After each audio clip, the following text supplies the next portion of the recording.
ಇತ್ತೀಚಿನ ಸಂಚಿಕೆಗಳನ್ನು ಜಾಹೀರಾತಿನ ಕಿರಿಕಿರಿ ಇಲ್ಲದೆ ನೋಡಿ.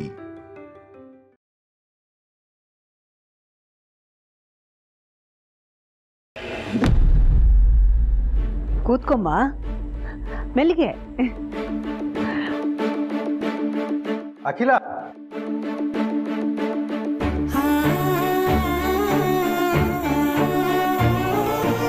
ಏನ್ ರಘು? ನಮ್ಮ ಪಾರ್ವತಿ ಎಲ್ಲಿ ಹೋಗಿದ್ದಾಳೆ ಅಂತ ಗೊತ್ತಾಯ್ತು. ಅನಾಥಾಶ್ರಮದಲ್ಲಿ ಬಸರಿ ಹೆಣ್ಮಕ್ಳಿಗೆ ಅವ್ರಿಗೆ ಅನುಕೂಲ ಆಗೋ ಥರ ಬಟ್ಟೆಗಳನ್ನ ಕೊಟ್ಟು ಬರೋಕ್ಕೆ ಅಲ್ಲಿ ಹೋಗಿದ್ದಾಳೆ ಅಂತ ಜನನಿ ಹೇಳಿದ್ಲು. ಪಾರ್ವತಿ ತಾನೇ ಕಷ್ಟದಲ್ಲಿದ್ರು ತನಗಿಂತ ಕಷ್ಟದಲ್ಲಿರೋ ಬಸರಿ ಹೆಣ್ಮಕ್ಳಿಗೆ ತಾನೇನು ಸಹಾಯ ಮಾಡ್ಬೋದು ಅಂತ ಯೋಚನೆ ಮಾಡ್ತಿದ್ದಾಳೆ ನೋಡಿ.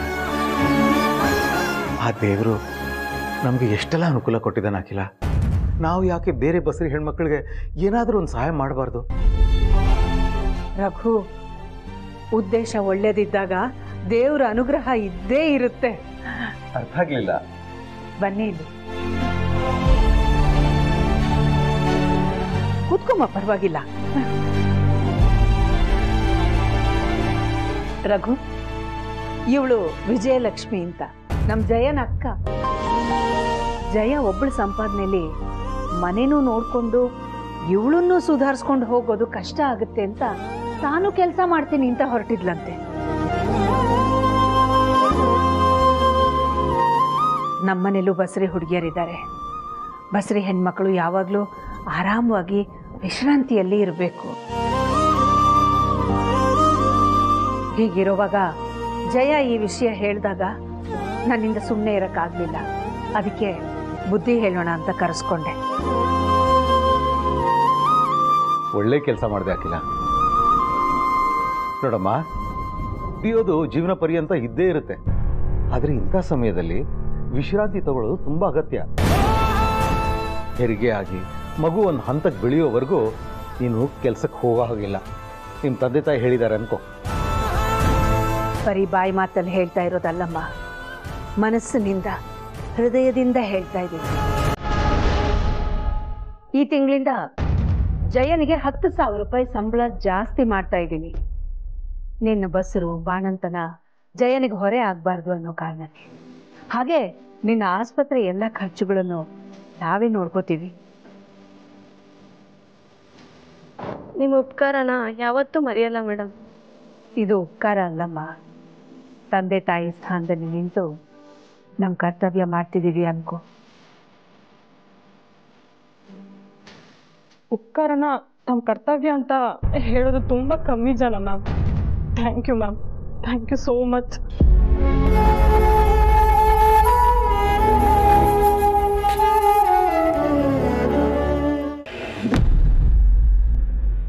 ಹಲೋ ಅಭಿ. ಹಾಂ, ನಾನು ಚೆನ್ನಾಗಿದ್ದೀನಿ, ಡೋಂಟ್ ವರಿ, ಆರಾಮಾಗೇ ಇದ್ದೀನಿ. ಅದು ಮನೆಗೆ ಹೊಸ ಕೆಲಸದವ್ರು ಬಂದಿದ್ದಾರೆ, ಅದನ್ನು ತಿಳಿಸೋಣ ಅಂತ ನಿಮ್ಗೆ ಕಾಲ್ ಮಾಡಿದೆ ಅಷ್ಟೇ. ಹಾಂ, ಒಳ್ಳೆ ಹುಡುಗಿನೇ, ಆದರೆ ಕೆಲಸ ಅಡುಗೆ ಎಲ್ಲ ಹೇಗೆ ಮಾಡ್ತಾರೆ ಅಂತ ಗೊತ್ತಾಗಬೇಕಷ್ಟೆ. ಹಾಂ, ಅದ್ರ ಬಗ್ಗೆ ಆ ಲೇಡಿ ಹತ್ರ ಮಾತಾಡ್ತೀನಿ. ಆ್ಯಂಡ್ ಲಿಸನ್, ನನ್ನ ಬಗ್ಗೆನೇ ಚಿಂತೆ ಮಾಡ್ತಾ ಇರಬೇಡಿ, ಕೆಲಸ ಕಡೆ ಕೂಡ ಗಮನ ಇರಬೇಕು. Okay? Okay, take care, see you.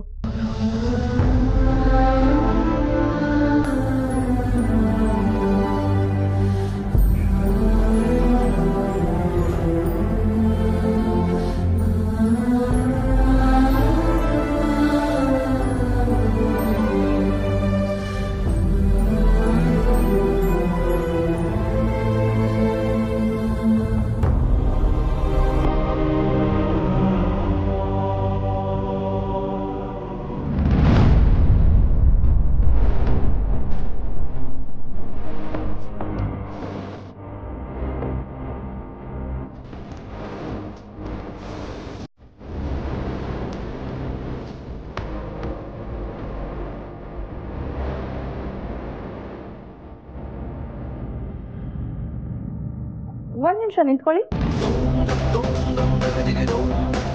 ಬನ್ನಿ ಇಲ್ಲಿ.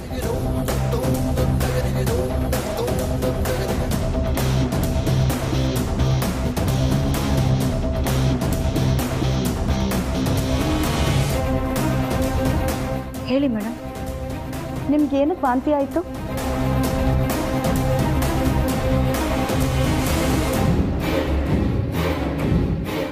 ನಿಮ್ಮನ್ನೇ ಕೇಳ್ತಾ ಇರೋದು. ಅದು ನನಗೆ ಸ್ವಲ್ಪ ಪಿತ್ತದ ಸಮಸ್ಯೆ ಇದೆ. ಓಹೋ ರಿಯಲಿ? ನಾನು ಬೇರೆ ಏನೋ ಅಂದ್ಕೊಂಡಿದ್ದೆ. ಬೇರೆ ಅಂದರೆ ಪ್ರೆಗ್ನೆಂಟ್ ಏನಾದರೂ ಇರ್ಬೋದಾ ಅಂತ.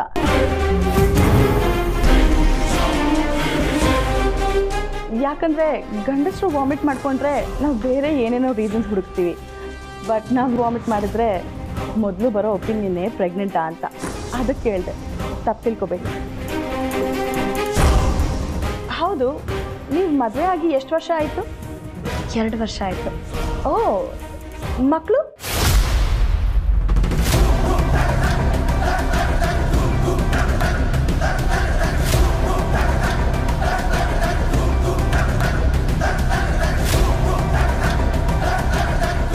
ಸಾರಿ, ಕೆಲವು ವರ್ಷ ಮಕ್ಕಳು ಬೇಡ ಅಂತ ಏನಾದರೂ ಅಂದ್ಕೊಂಡಿದ್ರೆ ಇನ್ನೊಂದ್ಸಲ ಯೋಚನೆ ಮಾಡಿ. ಯಾಕಂದರೆ ಕೆಲವು ಹೆಣ್ಮಕ್ಳು ಮಕ್ಕಳು ಆಗೋ ಸಮಯದಲ್ಲಿ ಬೇಡ ಅಂತ ಹೇಳಿ ಮಕ್ಕಳು ಬೇಕು ಅನ್ನೋ ಸಮಯದಲ್ಲಿ ಆ ಅದೃಷ್ಟನ ಕಳ್ಕೊಂಡ್ಬಿಟ್ಟಿರ್ತಾರೆ. ಅದಕ್ಕೆ ಹೇಳಿದೆ. ಸರಿ, ನಾನು ಕೆಲಸ ನೋಡ್ತೀನಿ. ಓಕೆ.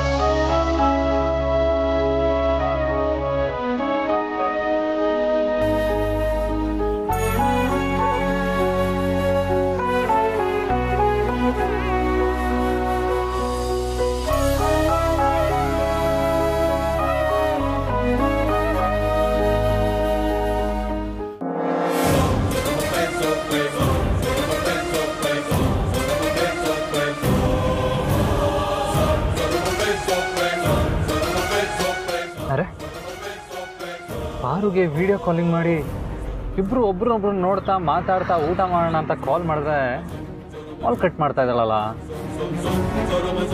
ನನಗಿದ್ದಿದ್ರೆ ಕಾಲ್ ಕಟ್ ಮಾಡ್ತಾ ಇರಲಿಲ್ಲ. ಏನು ಮಾಡ್ತಿರ್ಬೋದು? ಇನ್ನೂ ಸರಿ ಕಾಲ್ ಮಾಡೋಣ.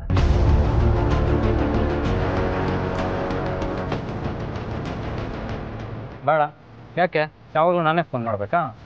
ಇವಾಗ ಅವಳೇ ಫೋನ್ ಮಾಡಲಿ, ಆಮೇಲೆ ನಾನು ಮಾತಾಡ್ತೀನಿ. ಅಲ್ಲಿವರೆಗೂ ನಾನು ಊಟ ಮಾಡಬೇಕು.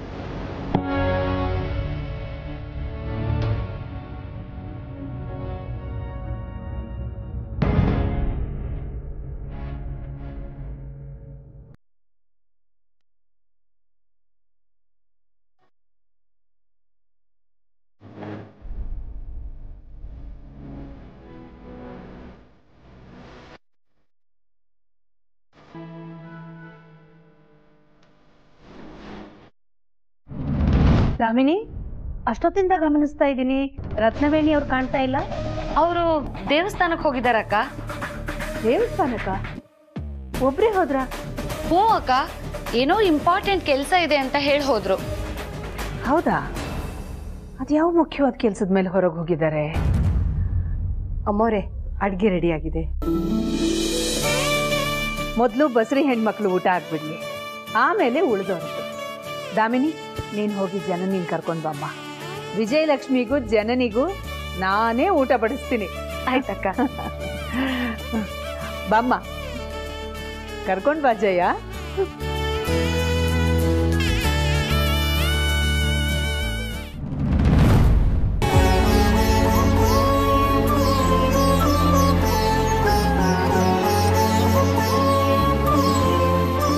ಮೇಡಮ್, ನೀವು ಹೇಳ್ದಾಗೆ ಅನ್ನ, ಸಾಂಬಾರ್, ರಸಂ, ಪಲ್ಯ, ಹಪ್ಪಳ ಎಲ್ಲ ತಯಾರಾಗಿದೆ.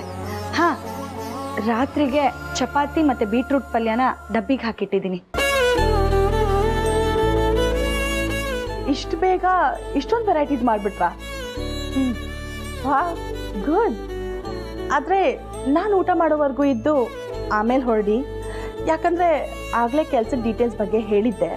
1 ತಿಂಗಳಾದಮೇಲೆ ಸಂಬಳ ಜಾಸ್ತಿ ಮಾಡೋದ್ರ ಬಗ್ಗೆ ಯೋಚನೆ ಮಾಡ್ತೀನಿ ಅಂತ ಹೇಳಿದೆ. ಬಟ್ ನೀವು ಮಾಡೋ ಅಡುಗೆ ನಮಗೆ ಸೆಟ್ ಆಗಬೇಕಲ್ಲ, ಅದನ್ನು ಹೇಳೋದೇ ಮರ್ತುಬಿಟ್ಟೆ. ಹಾಗಾದರೆ ಈ ಕೆಲಸ ನನಗಿನ್ನೂ ಪಕ್ಕಾ ಆಗಿಲ್ವಾ? ಸೊ ಇವತ್ತು ನಮ್ಮ ಮನೆಯಲ್ಲಿ ನಿಮ್ಮ ಕೆಲಸದ ಮೊದಲನೇ ದಿನ. ನೀವು ನಾಳೆ ಬರಬೇಕೋ ಬೇಡವೋ ಅನ್ನೋದು ಇವತ್ತು ನೀವು ಮಾಡಿರೋ ಅಡುಗೆ ಮೇಲೆ ಡಿಪೆಂಡ್ ಆಗುತ್ತೆ. ಸೊ ನಾನು ಊಟ ಮಾಡೋವರೆಗೂ ನೀವಿಲ್ಲೇ ಇದ್ದು ಆಮೇಲೆ ಹೊರಡಿ. ಆಮೇಲೆ ಈಗಲೇ ಹೇಳಿಬಿಡ್ತೀನಿ, ದಯವಿಟ್ಟು ಬೇಜಾರು ಮಾಡ್ಕೋಬೇಡಿ. ನಾನು ಊಟದ ವಿಷಯದಲ್ಲಿ ಸ್ವಲ್ಪ ಸೆನ್ಸಿಟಿವ್. ನೀವು ಹಾಕೋ ಮಸಾಲ, ಉಪ್ಪು, ಖಾರ ನನಗೆ ಸೆಟ್ ಆಗಿಲ್ಲ ಅಂದರೆ ನಿಮ್ಮನ್ನು ಕೆಲಸದಲ್ಲಿ ಕಂಟಿನ್ಯೂ ಮಾಡೋಕ್ಕಾಗಲ್ಲ. ಸೊ ಪ್ಲೀಸ್ ನನಗೆ ಕ್ಷಮಿಸ್ಬಿಡಿ. ಯಾಕಂದರೆ ನಾನು ಈಗಿರೋ ಕಂಡೀಷನಲ್ಲಿ, ಈಗಿರೋ ಮನಸ್ಥಿತಿಯಲ್ಲಿ ಯಾವುದಕ್ಕೂ ರಾಜಿ ಆಗೋಕ್ಕೆ ಇಷ್ಟಪಡಲ್ಲ. ಬಟ್ ಡೋಂಟ್ ವರಿ, ನಿಮ್ಮ ಕೆಲಸಕ್ಕೆ ನಾನು ಬೇರೆ ವ್ಯವಸ್ಥೆ ಮಾಡಿಕೊಡ್ತೀನಿ.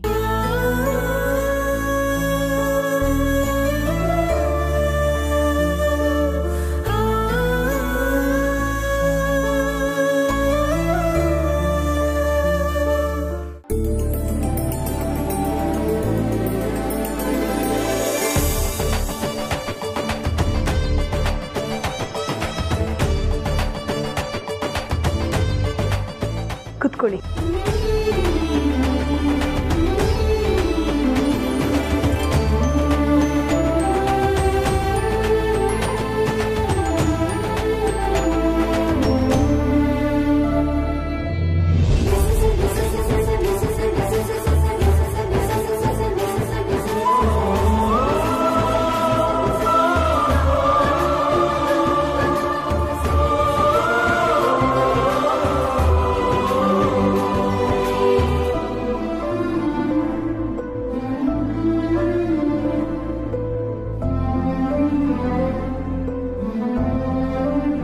ಭಗವಂತ, ಮನಸ್ಸು ಕೊಟ್ಟು ಪ್ರೀತಿಯಿಂದ ಅಡುಗೆ ಮಾಡಿದ್ದೀನಿ. ಇವ್ರಿಗೆ ನಾನು ಮಾಡಿರೋ ಅಡುಗೆ ಇಷ್ಟ ಆಗ್ಲಪ್ಪ. ನನಗೂ ಈಗ ಕೆಲಸದ ಅನಿವಾರ್ಯತೆ ಇದೆ. ನನ್ನ ಕೆಲಸನೂ ಉಳಿಸ್ಕೊಡಪ್ಪ ತಂದೆ.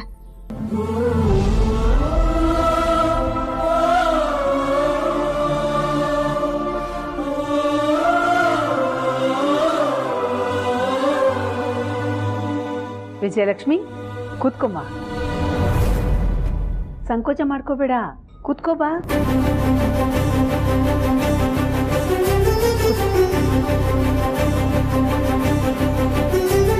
ದಾಮಿನಿ, ಜನನಿಯಲ್ಲಿ? ಅಕ್ಕ, ಬೇಡ ಬೇಡ ಅಂದ್ರೂ ಬಲವಂತವಾಗಿ ಅತ್ತೆ ಜ್ಯೂಸ್ ಕುಡಿಸಿದ್ದಾರೆ. ನಾನು ಸ್ವಲ್ಪ ಹೊತ್ತು ರೆಸ್ಟ್ ಮಾಡಿ ಆಮೇಲೆ ಊಟ ಮಾಡ್ತೀನಿ ಅಂತ ತುಂಬ ರಿಕ್ವೆಸ್ಟ್ ಮಾಡ್ಕೊಂಡ್ಲು. ಅದಕ್ಕೆ ಬಿಟ್ಟು ಬಂದೆ. ಸರಿಯಮ್ಮ, ನೀನು ಊಟ ಮಾಡಮ್ಮ. ಬಿಡು ಸಾವಿತ್ರಿ, ಇವತ್ತು ನಾನೇ ವಿಜಯಲಕ್ಷ್ಮಿಗೆ ಬಡಿಸೋದು.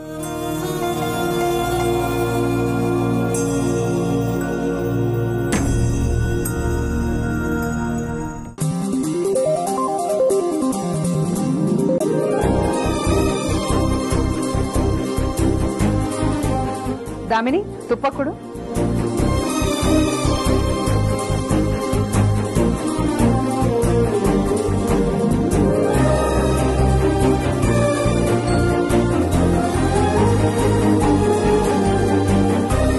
ಸಂಕೋಚ ಇಲ್ಲದೆ ತಿನ್ನಮ್ಮ.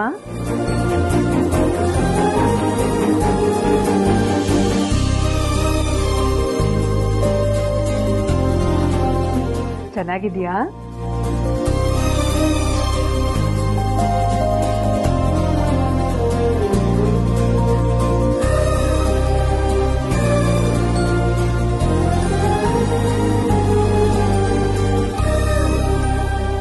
ಪಾರ್ವತಿ, ಒಂಚೂರು ಅನ್ನ ಹಾಕಿ ಆ್ಯಂಡ್ ಸ್ವಲ್ಪ ರಸಂ.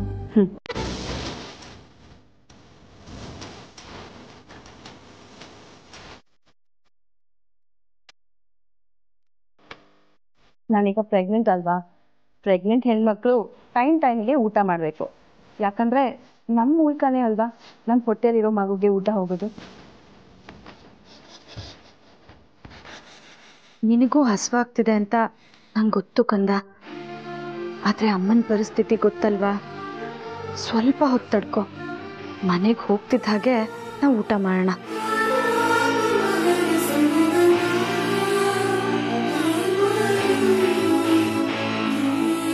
ಏನಾಯ್ತು ಪಾರ್ವತಿ?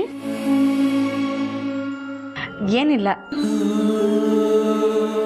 ನನ್ನ ಹೊಟ್ಟೆಯಲ್ಲಿ ಮಗು ಒದ್ದಾಗ ನನ್ನ ಮುಖದ ಮೇಲೆ ಒಂದು ಸ್ಮೈಲ್ ಇರುತ್ತೆ ಅಂತ ನನ್ನ ಗಂಡ ಹೇಳ್ತಾರೆ. ಅದೇ ಒಂದು ಸಂತೋಷ ಈಗ ನಿಮ್ಮ ಮುಖದ ಮೇಲೂ ಕಾಣಿಸ್ತು. ಅದಕ್ಕೆ ಏನಾಯ್ತು ಅಂತ ಕೇಳಿದೆ. ನೀವು ಒಳ್ಳೆ ಮೇಡಮ್. ಮೇಡಮ್ ಪಲ್ಯ ಬಡಿಸ್ಲಾ? ಬೇಡ ಬೇಡ. ಆದರೂ ಪಾರ್ವತಿ, ನಮ್ಮ ಹೊಟ್ಟೆಯಲ್ಲಿರೋ ಮಗು ಒದ್ದಾಗ ಅದು ಎಂಥ ಒಳ್ಳೆ ಎಕ್ಸ್ಪೀರಿಯನ್ಸ್ ಗೊತ್ತಾ? ಅದನ್ನು ಅನುಭವಿಸ್ದವ್ರಿಗೆ ಗೊತ್ತು.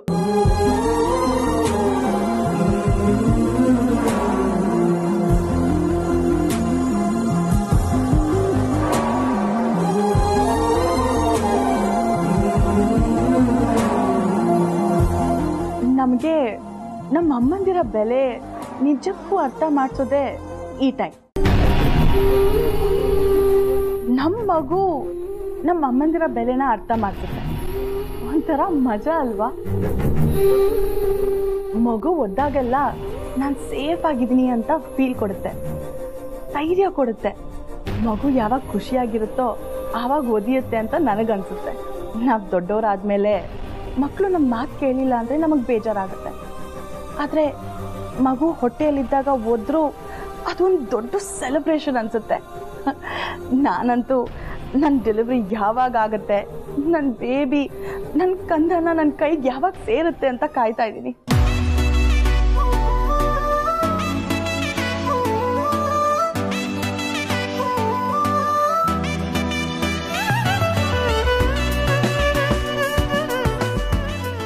ನೀವು ಹೇಳ್ಕೊಳ್ತಿದ್ದೀರಾ, ನನಗೆ ಈ ಕ್ಷಣಕ್ಕೆ ನಿಮ್ಮ ಮುಂದೆ ಹೇಳ್ಕೊಳಕ್ಕಾಗ್ತಿಲ್ಲ ಅಷ್ಟೆ.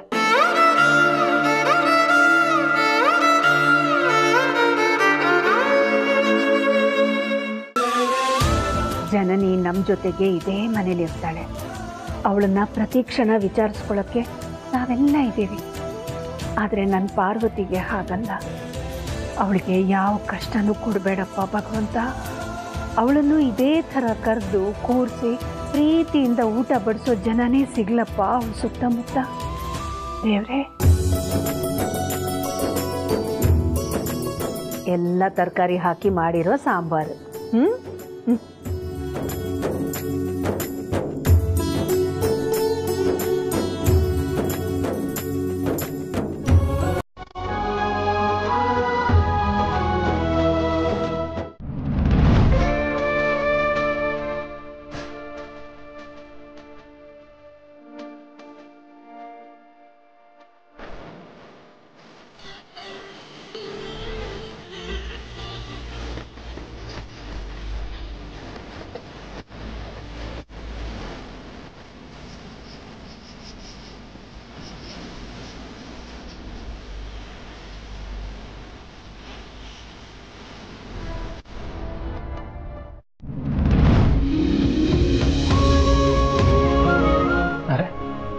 ಊಟ ಟೈಮ್ ಆಯಿತು, ಇಷ್ಟೊತ್ತಾದರೂ ಪಾರು ಕಾಲೇ ಮಾಡಲಿಲ್ಲ.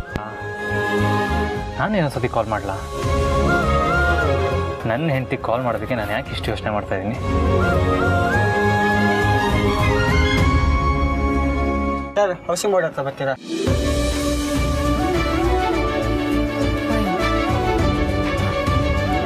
ಸರಿ, ಬನ್ನಿ ಕೂತ್ಕೊಳ್ಳಿ.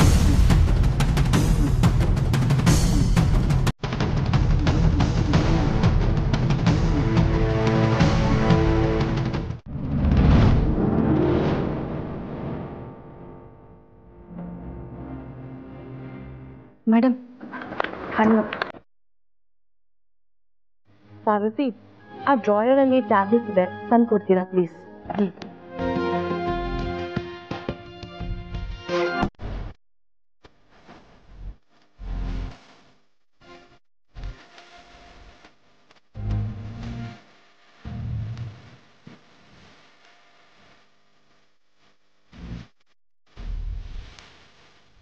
ಪಾರ್ವತಿ, ನನಗೆ ನೀವು ತುಂಬ ಹಿಡಿಸಿದ್ರಿ. ನಿಮ್ಮ ಕೆಲಸ, ನೀವು ಮಾಡೋ ಅಡುಗೆ ಕೂಡ. ಹಾಗಾದರೆ ನಾನು ನಾಳೆಯಿಂದ ಕೆಲಸಕ್ಕೆ ತಪ್ಪದೆ ಬರಬೇಕು.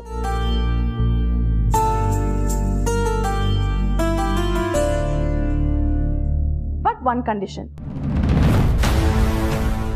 ಏನು ಮೇಡಮ್? ಕೂತ್ಕೊಳ್ಳಿ. ಮೇಡಮ್, ಕೂತ್ಕೊಳ್ಳಿ, ಹೇಳ್ತೀನಿ.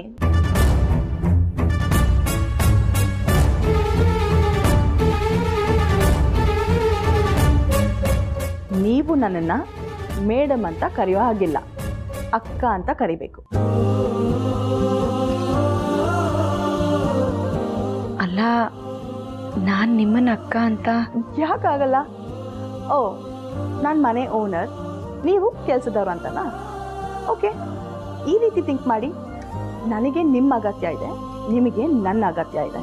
ಸೊ ಆವಾಗ ಓನರು ಕೆಲಸದವರು ಅನ್ನೋದು ಯಾವುದೂ ಅಡ್ಡ ಬರಲ್ಲ.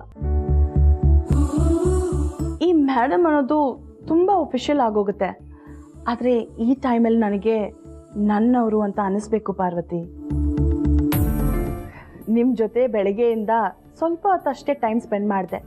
ಆದರೆ ನಿಮ್ಮ ಸರಳತೆ, ಗಾಂಭೀರ್ಯ ನೋಡಿ ನನಗೆ ನೀವು ತುಂಬ ಇಷ್ಟ ಆಗೋದ್ರಿ. ಅದಕ್ಕೆ ನೀವೀಗ ನನ್ನನ್ನು ಅಕ್ಕ ಅಂತ ಕರೆಯೋಕೆ ಒಪ್ಕೊಂಡ್ರೆ ಮಾತ್ರ ನಾಳೆಯಿಂದ ಕೆಲಸ, ಇಲ್ಲ ಅಂದರೆ ಇಲ್ಲ. ಇಲ್ಲ, ಕರಿತೀನಿ, ಅಕ್ಕೋರೆ ಅಂತ ಕರಿತೀನಿ, ಪರವಾಗಿಲ್ವಾ? ಸರಿ, ಆಯಿತು. ಬೈ ದ ವೇ, ಅಡ್ವಾನ್ಸ್ ಏನಾದರೂ ಬೇಕಾ? ಹೇಗೂ ಕಂಟಿಯವ್ರ ಆಟೋ ಸಾಲದ ಕಂತನ್ನ ಕಟ್ಟುವಷ್ಟು ಹಣ ಅಂತ ದುಡಿಯೋದಕ್ಕಾಗಲಿಲ್ಲ. ಇವಾಗ 2 ದಿನದಲ್ಲಿ ಅದೆಷ್ಟು ಹೊಂದ್ಸೋಕ್ಕಾಗುತ್ತೋ ಅಷ್ಟು ಹೊಂದ್ಸೋಣ ಅನ್ನೋ ಯೋಚನೆ ಇತ್ತು. ಆದ್ರೀಗ ಅದೇ 2 ದಿನದಲ್ಲಿ ಯಾವುದಾದ್ರೂ ಫೈನಾನ್ಸರ್ನ ಹುಡುಕಿ ಸಾಲ ಕೇಳ್ತೀನಿ. ಕೊಟ್ಟರೆ ಅನುಕೂಲ ಆಗುತ್ತೆ ಮೇಡಮ್. ಹಾಂ, ಅಕ್ಕೋರೆ. ಒಂದು ನಿಮಿಷ ಬಂದೆ.